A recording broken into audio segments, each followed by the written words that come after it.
Hi guys, Olive here. Here today to do the last and final part of my three-part nonfiction book haul. Back in part one, we talked about all the memoir, art, culture, literature, nonfiction books. In part two, we talked about all of the sciences.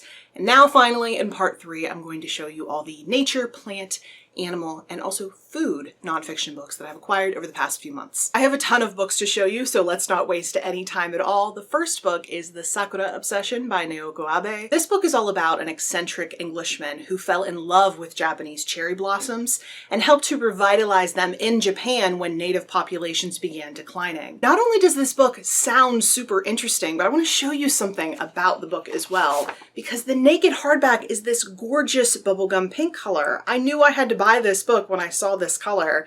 I really wish more publishers would make the naked hardback into a more interesting color than black, blue, or red, like the standard colors. If more naked hardbacks looked like this one, I would be inspired to buy more hardback books, just saying. I also picked up a couple more plant books. The first of those is The History of the Orchid by Merle Reinicke. This is the long and storied history of the bougie flower that was first cultivated in China 3,000 years ago and was called King of Fragrant Plants by Confucius. And then I also picked up a book that's more about plants in general than it is about any specific type of plant. That book is called The Botany of Desire by Michael Pollan. I love that his last name is Pollan. This book claims to demonstrate how people and plants have formed a reciprocal relationship through the stories of 4 specific plants: the apple, the tulip, marijuana, and the potato. Transitioning from books on plants into books on food, the next book I picked up on Book Outlet, it's called Seeds of Science by Mark Linus. This was one of those beat up copies that you can get on Book Outlet for dirt cheap, and normally the damage is so minor that I try to take advantage of those bargains, but unfortunately this one arrived in the mail with a rip in the dust jacket, but I was able to salvage it with some packing tape here on the spine, and I'm really glad that you can barely notice because this cover is gorgeous. This book aims to dispel some of the myths that exist around genetically modified food. There's been a lot of hysteria about the issue in recent years that I've never fully agreed with, so I'm really interested to see what kind of points he makes in this book. Next up is Ancient Brews, Rediscovered and Recreated by Patrick E. McGovern. This book is not only a history of humanity's oldest alcoholic beverages, but it's also a story of the efforts to recreate them in their original forms. I actually just read another book on the history of beer called A Natural History of Beer, but that book was very scientifically dense. I have a good feeling about this one. I think it will go down easier. And then I picked up just one more book on beer called The Naked Pint. This one focuses way more in on craft beer and actually gives you craft beer recommendations. The next book I picked up is much more firmly in the food arena. That book is called Ratio, The Simple Codes Behind the Craft of Everyday Cooking by Michael Ruhlman. I am sure you've heard the saying that while cooking is an art, baking is a science. You may also have heard that math is the language of science. Well, this book is all about the math that makes the magic of baking work. And speaking of baking, I also bought Eat Up, Food, Appetite, and Eating What You Want by Ruby Tando. There's a story behind why I tie this book specifically to baking and not just to food in general. A viewer had actually recommended this book to me after I was talking about food memoirs and talking about how much I love to cook. It is my second favorite hobby after reading. So this book went immediately onto my wish list after I received that recommendation.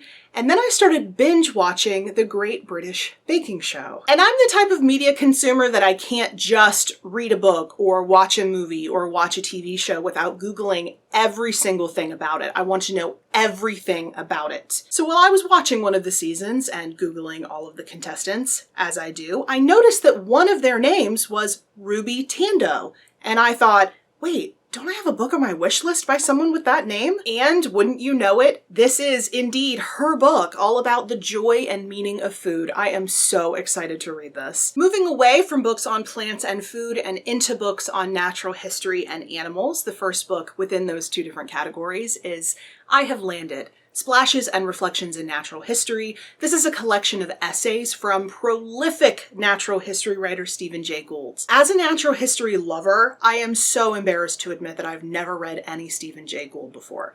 I now own not just one, but 2 of his books. I see him mentioned and referenced in all of these other natural history books that I read. I've got to get around to reading his work. Another book that I've just got to get around to reading is Pilgrim at Tinker Creek by Pittsburgh's own Annie Dillard. This is a classic work of nature writing that actually won the Pulitzer Prize for nonfiction back in '74. Now that I've read Walden by Henry David Thoreau, I'm really looking to get more into classic works of nonfiction. The next book is another piece of nature writing and has an absolutely adorable cover. It is called Out of the Woods: Seeing Nature in the Everyday by Julia Corbett. This is a collection of essays about all those elements of nature that surround us every single day, but how we as humans have separated ourselves from them. It sounds gorgeous, it looks gorgeous, I needed it. Another absolutely adorable book that I have acquired recently is called How to Be a Good Creature, a Memoir in 13 Animals by Cy Montgomery. I got this book through the Reddit Gifts book exchange that I do every single year. I love participating in that.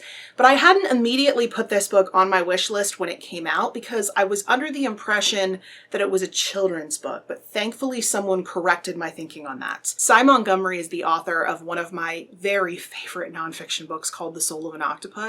And I am so excited about this book because it seems to do a kind of similar thing, because it talks about the relationships that she developed with 13 different animals that came into her life for one reason or another, and what they taught her about her own life. And not only that, but this book is gorgeously illustrated.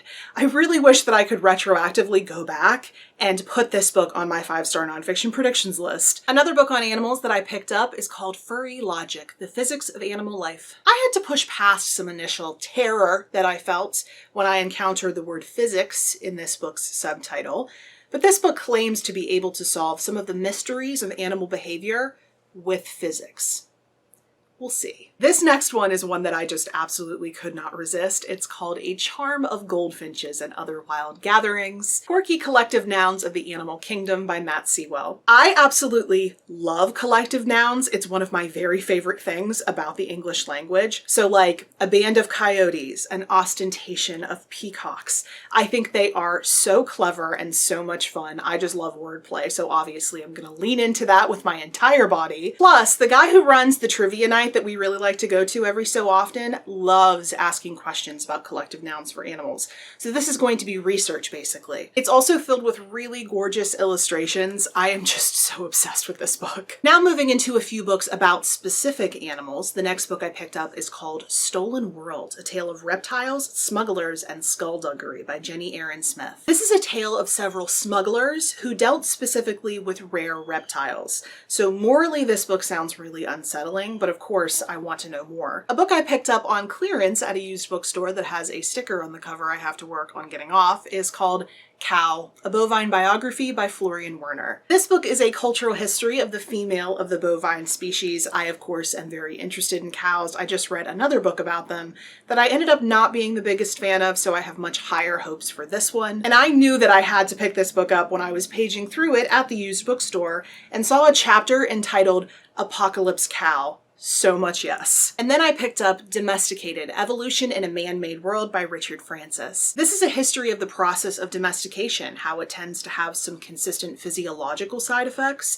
and its place within the story of the growth of human civilization. I picked up this next book in basically new condition from a library book sale. It's called How to Clone a Mammoth: The Science of De-Extinction by Beth Shapiro. This book discusses the question of whether or not we could bring back animals like the mammoth or the passenger pigeon from extinction using what's called ancient DNA. Another de-extinction type book that I picked up recently is called How to Build a Dinosaur. And you guessed it, it's all about whether or not we could bring back dinosaurs. So like Jurassic Park, but in real life, because that's not terrifying at all. And the other dinosaur book that I've picked up recently is called American Dinosaur Abroad: A Cultural History of Carnegie's Plaster Diplodocus by Ilya Newland. In 1899, Pittsburgh's own Andrew Carnegie sponsored an excavation team to go to Wyoming to look for fossils, and they unveiled a giant Diplodocus. That fossil, the original Dippy, still lives here in Pittsburgh at our Natural History Museum, which I highly recommend you check out if you're ever in the city. Through what became kind of a dinosaur diplomacy, Andrew Carnegie had plaster replicas of the original Dippy made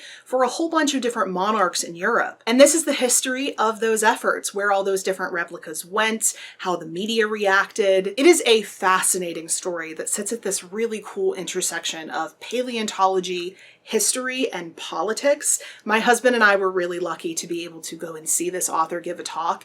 It was so entertaining, and I cannot wait to read this. Next up is Planet of the Bugs by Scott Richard Shaw. How much does this cover freak you out? This book is all about the really advanced features that bugs have on their bodies and how they first evolved. And then I also picked up Underbug, an obsessive tale of termites and technology by Lisa Morganelli. This is another one that just has a really cool design to it. It's a natural history of termites, and because it is so, it has the little bugs on the naked hardback, and the dust jacket is designed with the little holes to make it seem as though those bugs have eaten through the dust jacket. It's just so cool. There's one at this little bottom hole that looks like he's poking through. I love it so much. And then to close out this final part of my nonfiction book haul, I of course have some books on birds. The first of those is Artie the Darling Starling. I was recommended this book after I fell head over heels in love with Owl by William Service last year. This is another one of those books where an animal becomes a part of a family when it cannot return to the wilds.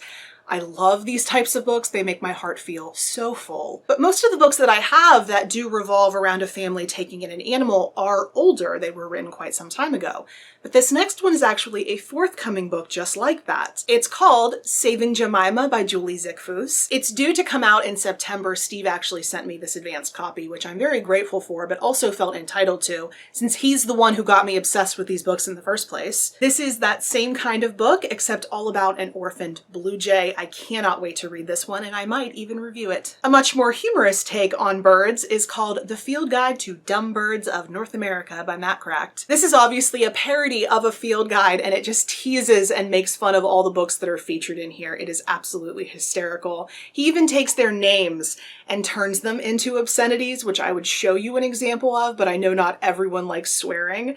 But if you do, like I do, I would highly recommend you look into this book. Something much more tame is called Birds in the Hand. This is a collection of fiction and poetry all about birds from 70 different contributors who write on the myths of ancient Greece to the stories of today. I also picked up Red Tails in Love by Marie Wynn. This is the story of a mating pair of red-tailed hawks who built a nest atop a Fifth Avenue apartment building in New York City. The penultimate book I'd like to show you in this final part of my nonfiction haul is called Ravens in Winter by Bernd Heinrich. Steve has recommended this book quite a lot over on his channel. He most recently talked about it in the bird starter kit he did that I kind of jokingly requested, and he actually did. I was so excited. He has had nothing but positive things to say about this book, and I thought I owned it, but discovered I didn't, so I immediately rectified that problem and ordered a copy. And now, the last book in this final part of this giant 3-part nonfiction book haul is The Last Flight of the Scarlet Macaw by Bruce Barcott. This book chronicles a wildlife defender's crusade to stop the government of Belize from building a dam